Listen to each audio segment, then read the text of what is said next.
ആറാട്ടുപുഴ മംഗലം government higher secondary സ്കൂളിൽ student police cadet operation black board എന്ന പദ്ധതിക്ക് തുടക്കം കുറിച്ചു. ഓരോ കുട്ടിക്കും വീട്ടിലിരുന്ന് വരച്ചും എഴുതിയും പഠിക്കുന്നതിന് ഒരു ബ്ലാക്ക് ബോർഡും ഒരു പെട്ടി ചോക്കും നൽകുക എന്നതാണ് പദ്ധതിയുടെ ലക്ഷ്യം.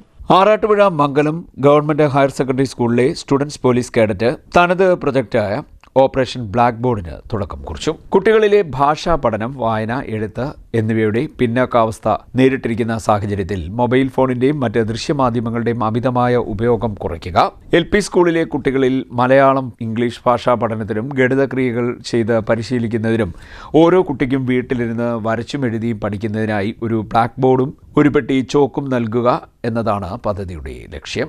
പദ്ധതി അമ്പലപ്പുഴ ഉപജില്ലാ വിദ്യാഭ്യാസ ഓഫീസർ ഫാൻസി വി ഉദ്ഘാടനം ചെയ്തു. സ്കൂൾ SMC ചെയർമാൻ ശിവലാൽ അധ്യക്ഷത വഹിച്ചു. School head master Abdul Shamlad സ്വാഗതം പറഞ്ഞു. പദ്ധതി വിശദീകരണവും നടത്തി. Thrikkunnappuzha police station sub inspector Marshal സന്ദേശ പ്രഭാഷണം നടത്തി. Higher secondary principal Veena, Mangalam ഗ്രാമപഞ്ചായത്ത് അംഗം പ്രസീത സുധീർ, മംഗലം GLPS പ്രഥമാധ്യാപിക Subaida, SMC chairman Shambhu, SPC PTA president Bini എന്നിവർ സംസാരിച്ചു. സ്റ്റുഡൻസ് പോലീസ് പദ്ധതി community police officer Habeeb Rahman നന്ദി പറഞ്ഞു. CDNet news, Arattupuzha.